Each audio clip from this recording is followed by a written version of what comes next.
Lung disease. When you think about that, some really scary words come to mind. COPD, which is chronic obstructive pulmonary disease, emphysema, and of course, lung cancer.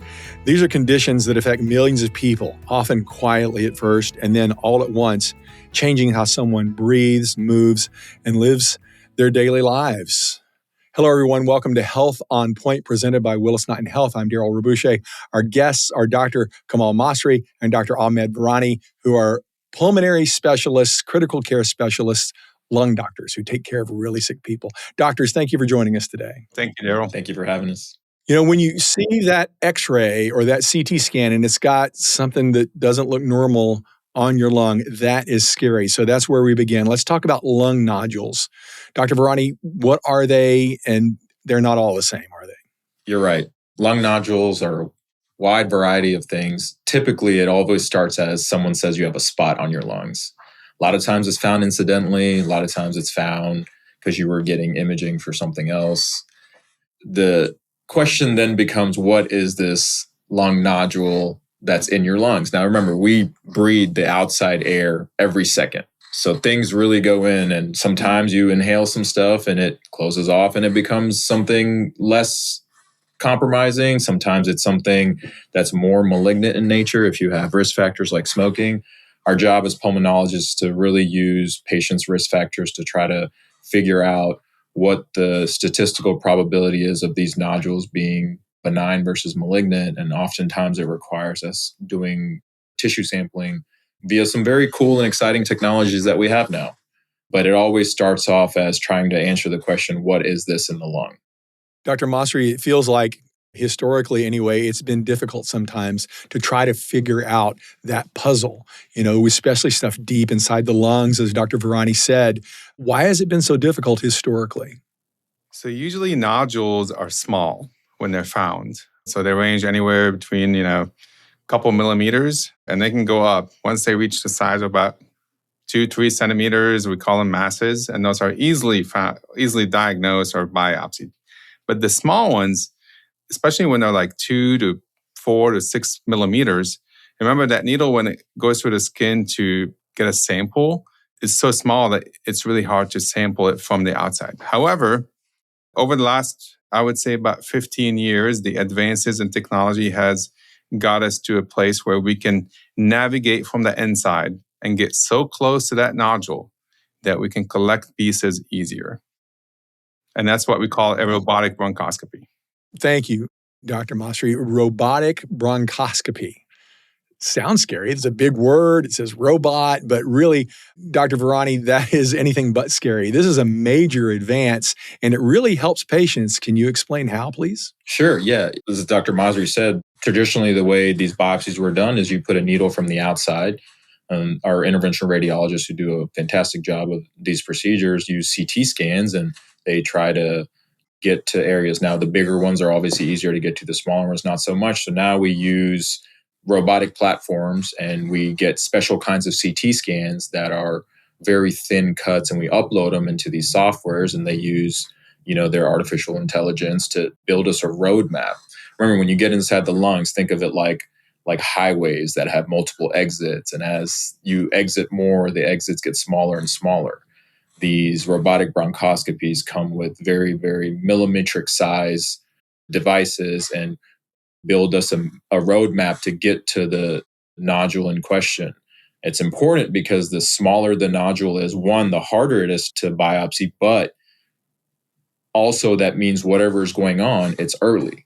And that's always been our fight with these types of issues in the world of oncology and cancer, is finding things early on, because then you have so many more options to try to help patients.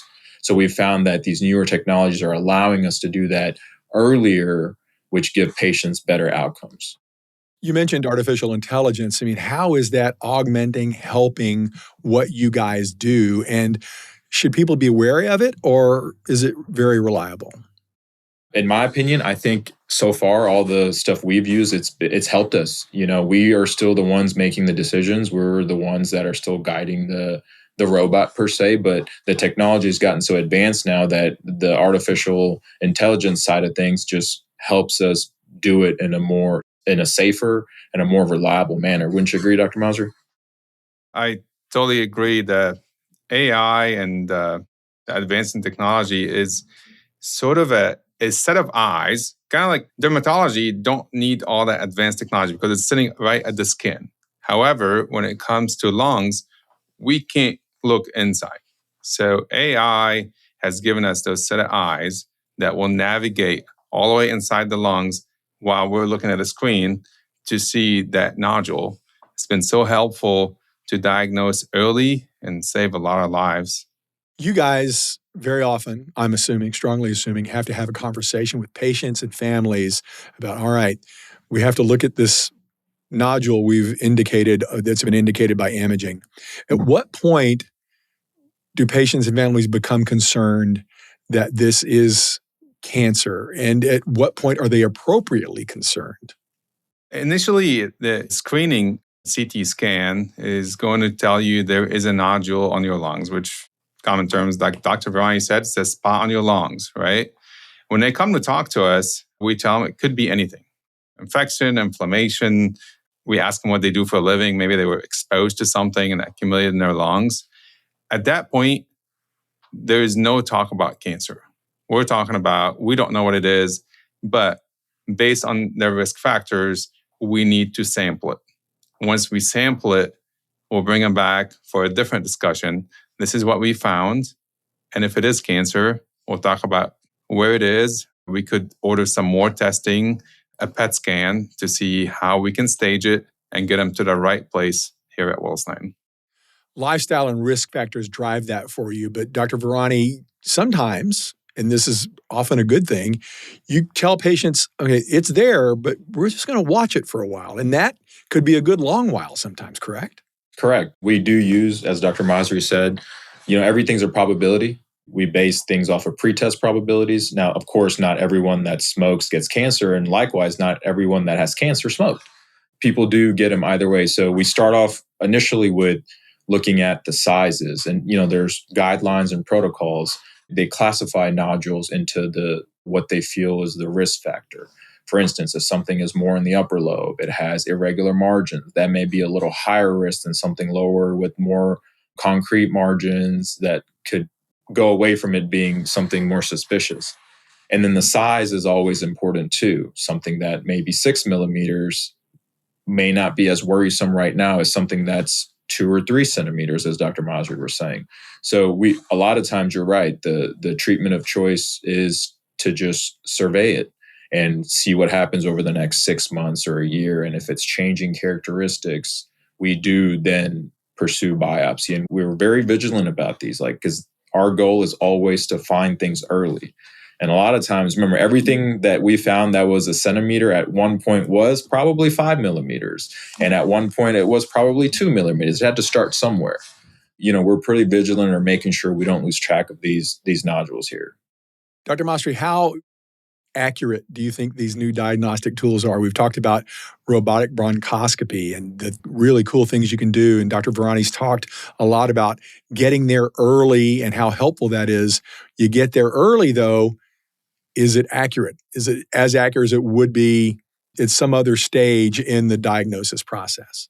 So once we find a nodule and we decide that this is a high-risk nodule that deserves a biopsy, the little nodule that we consider, under a centimeter, we pursue them with a robotic bronchoscope.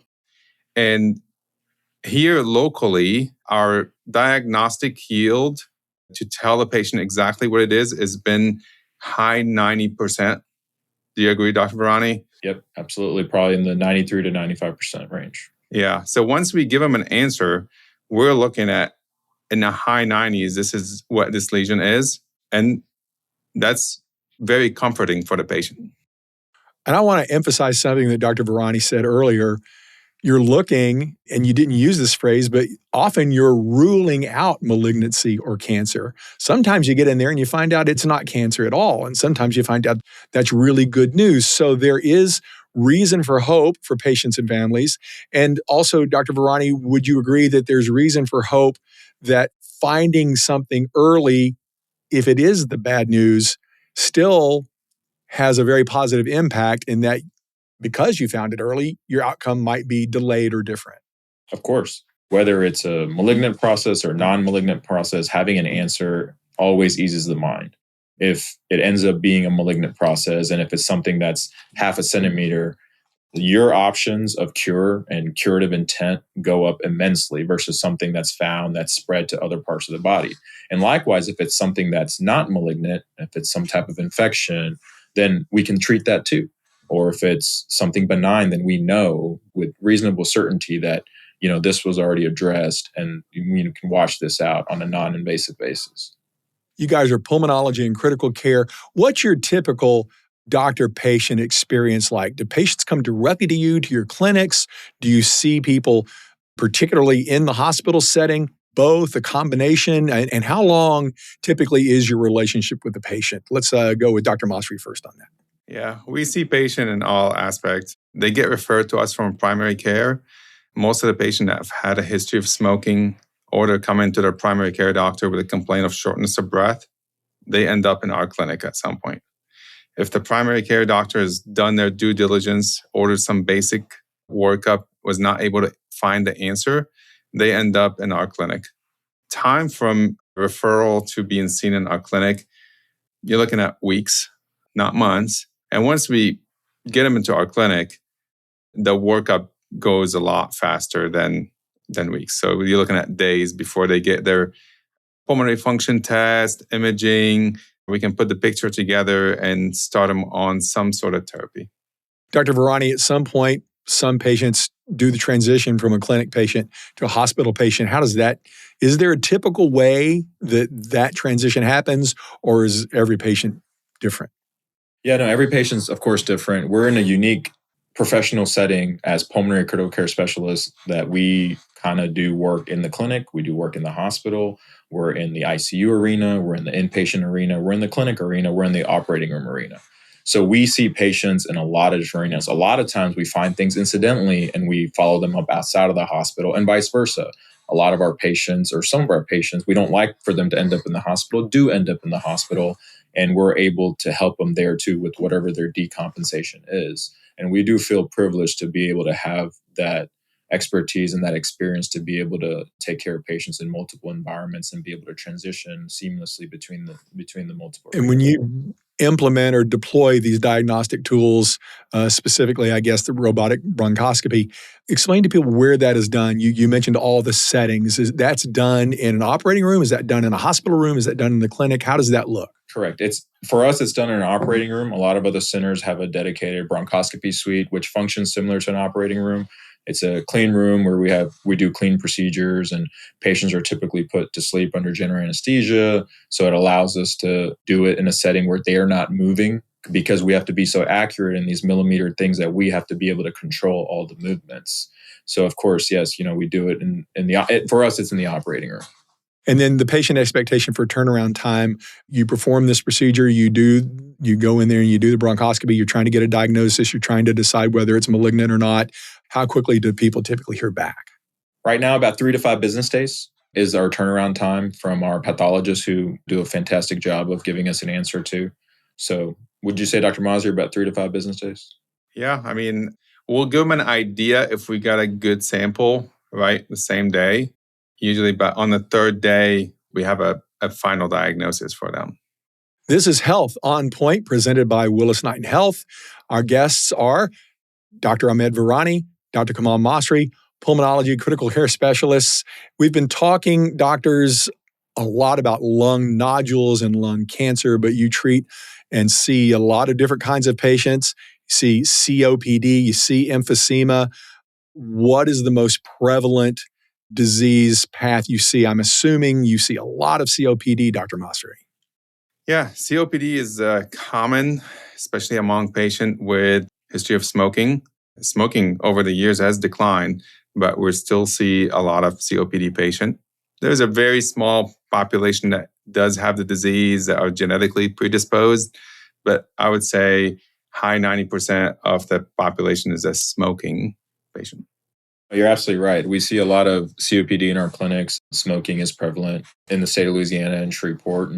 And really the care starts at the primary care physician's clinic, as we talked about earlier. And, people come in complaining of shortness of breath. And we utilize physiologic tests like pulmonary function testing to assess people's physiologic lung function. And we can quantify, we can qualify them for obstructive disease if they have it. And then we can quantify the degree of it. And then we can try to get them help as their disease allows us to. Okay, chronic obstructive pulmonary disease is COPD. For the average person who has not experienced this, what is the obstruction? Your lungs typically have two big functions. One is to get oxygen into your body, which is what we thrive on. It's our body's nutrients, and get carbon dioxide out. And this is done with your lungs that basically are pathways that lead you to these balloons at the end of the pathways that sit there. A lot of times what happens from years of smoking and the caustic nature of that and the toxins that are in smoke, they can remodel those pathways. They can make them rocky, full of potholes. They can get stenosed. And then what ends up happening is you're able to breathe this air in, but you're not able to get it out because the roads have become really tumultuous. And that's where this concept of obstructive disease comes from. And what is the upshot of COPD? I mean, it's often, Dr. Masri, a long road, a scary road, and you don't always get better. By the time the patient get to us as specialists, their disease is pretty advanced. Usually, a patient that smoke have some degree of obstruction, but because they live with it every day, they get used to it. And they don't, unless they're starting to have symptoms like, shortness of breath, I can't finish my work, I'm having to stop multiple times, I'm coughing, I'm wheezing. By that time, their disease is advanced. So over the years, the guidelines have changed, the therapy has changed. We have a lot newer inhalers we can use. And the moment patients stop smoking, their disease will continue to advance, but at a lot slower rate. So our goal usually educate them that let's stop the insult first. Hold off on smoking.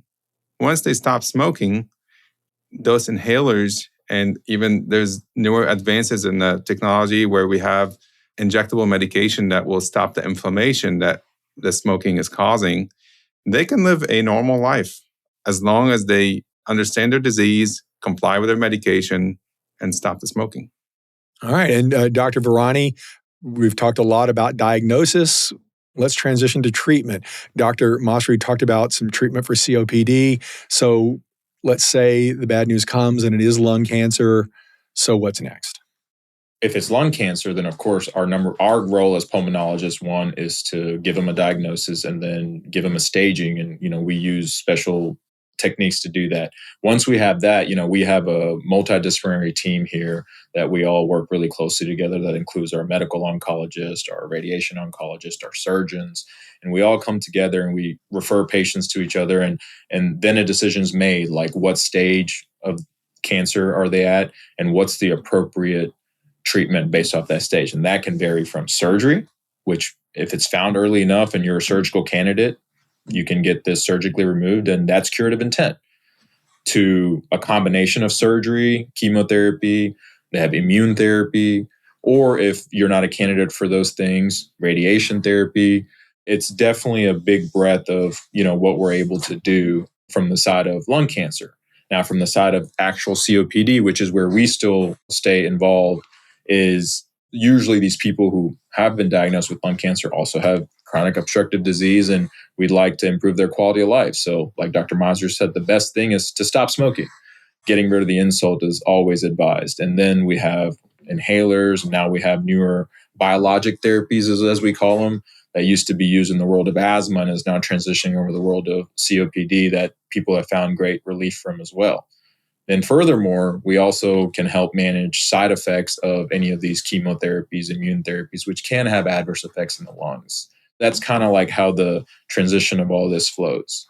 We mentioned three things. When we started talking, we mentioned lung nodules, which may or may not be lung cancer. We mentioned COPD and also emphysema. So Dr. Masri, what is emphysema and how do you approach that diagnosis and that treatment? Emphysema is destruction of lung tissue directly caused by inhaling either smoke or some kind of particulate over time. And what happened, there's areas in the lungs that are still present, but they're dead areas. They don't exchange oxygen.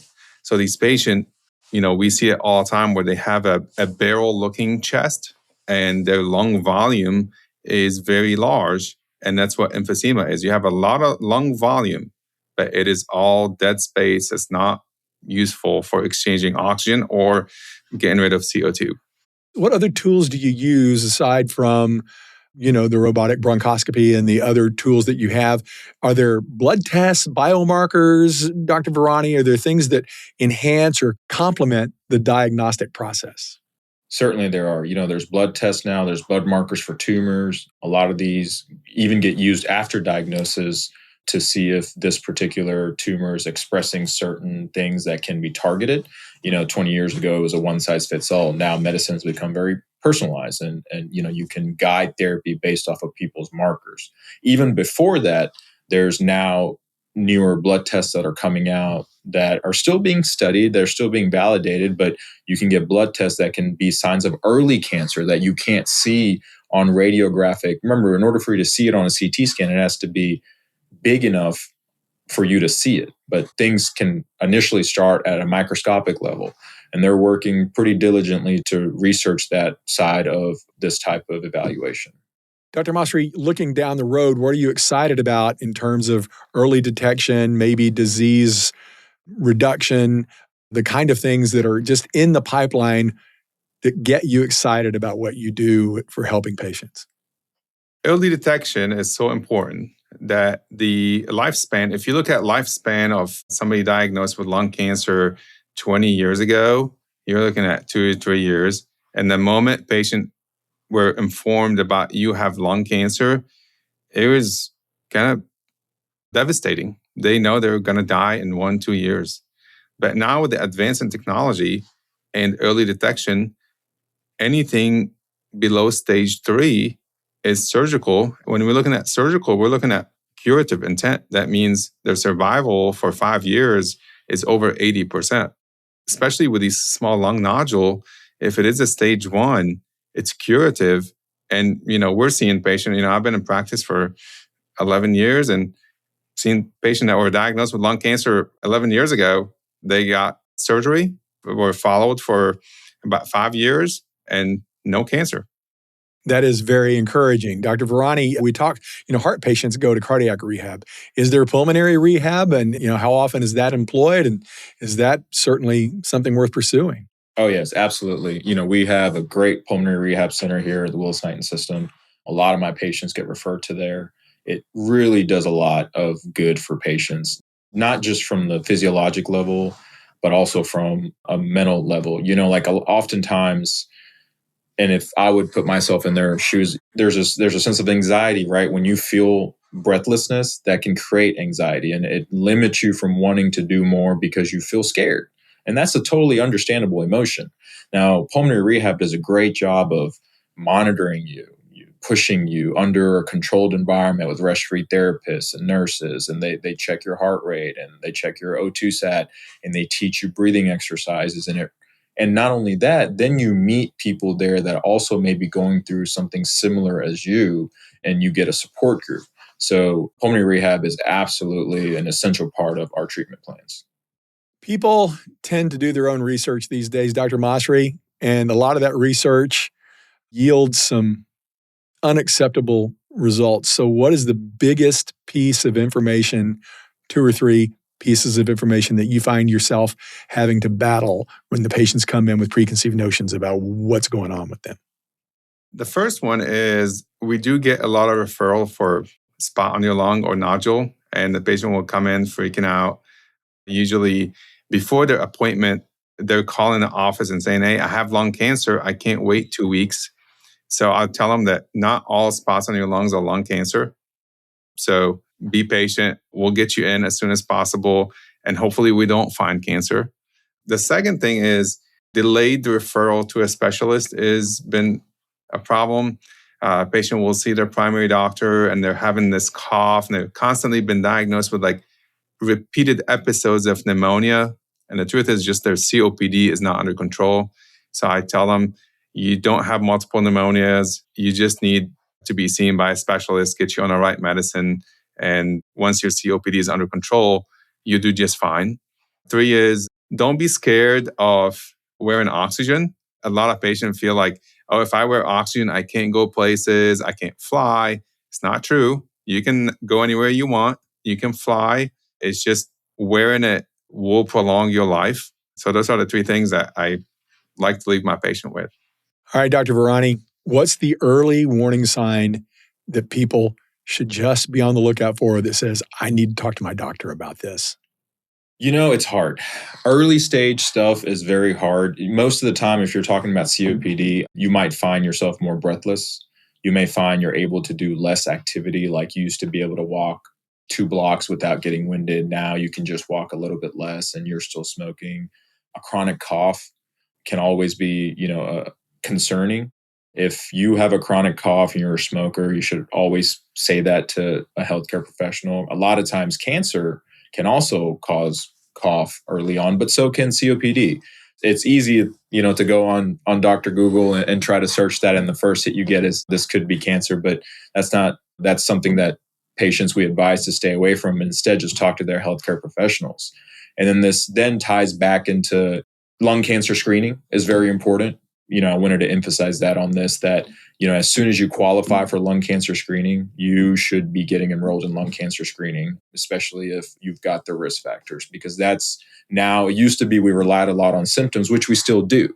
But a lot of times these things are asymptomatic. And just like you do mammograms for breast cancer screening, low dose CT scans are now recommended for lung cancer screening if you meet the criteria. I think this is the last question, and I think it's a short answer, but for both of you guys, what is the best lifestyle change people can implement to ward off seeing you guys? Stop smoking if you're smoking. Come on. What do you think, Dr. Masri? I would say do what Dr. Virani does, exercise and stay active. And stop smoking. Well, and I do want to emphasize, we understand smoking. When cigarettes first came out, no one told us they were bad for us. So people smoked. It's addictive.